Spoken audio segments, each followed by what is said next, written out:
Daniy'el, the book of Daniel, in chapter 1.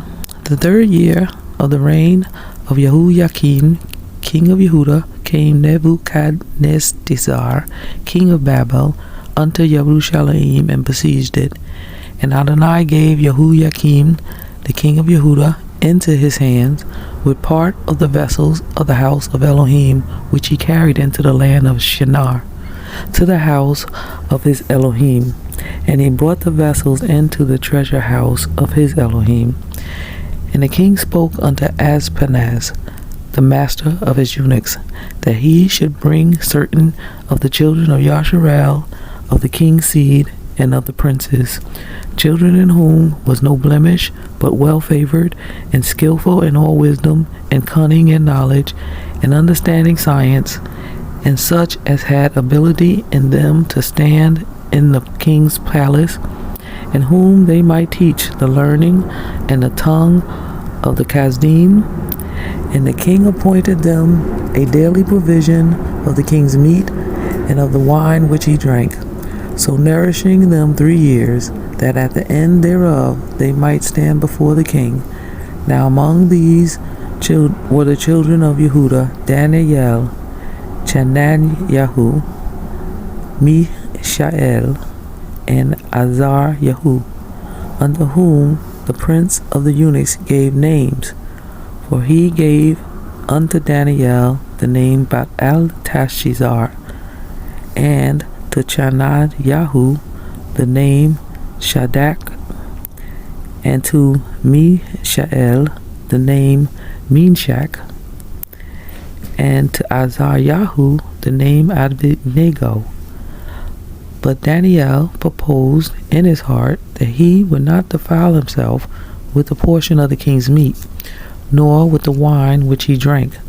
Therefore he requested of the prince of the eunuchs that he might not defile himself. Now Elohim had brought Daniy'el into favor and tender love with the prince of the eunuchs. And the prince of the eunuchs said unto Daniy'el, I fear my Adonai the king, who has appointed your meat and your drink. And why should he see your faces worse likening than the children which are of your sort? Then shall ye make me endanger my head to the king. Then said Daniy'el to Melzar, whom the prince of the eunuchs had set over Daniy'el, Chananyahu, Mishael, and Azaryahu, prove your servants, I beseech you, 10 days, and let them give us pulse to eat and water to drink.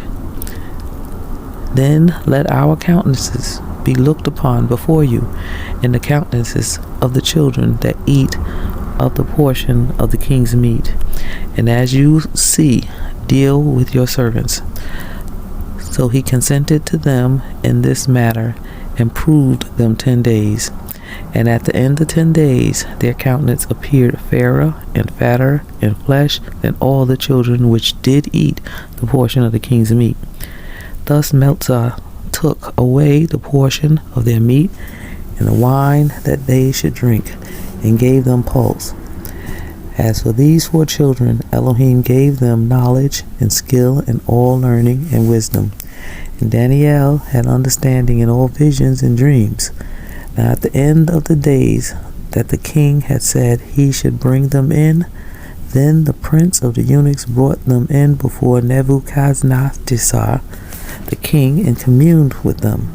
And among them all was found none like Daniy'el, Chananyahu, Mishael, and Azaryahu. Therefore stood they before the king, and in all matters of wisdom and understanding that the king inquired of them, he found them 10 times better than all the magicians and astrologers that were in all his realm. And Daniy'el continued even unto the first year of the king Koresh.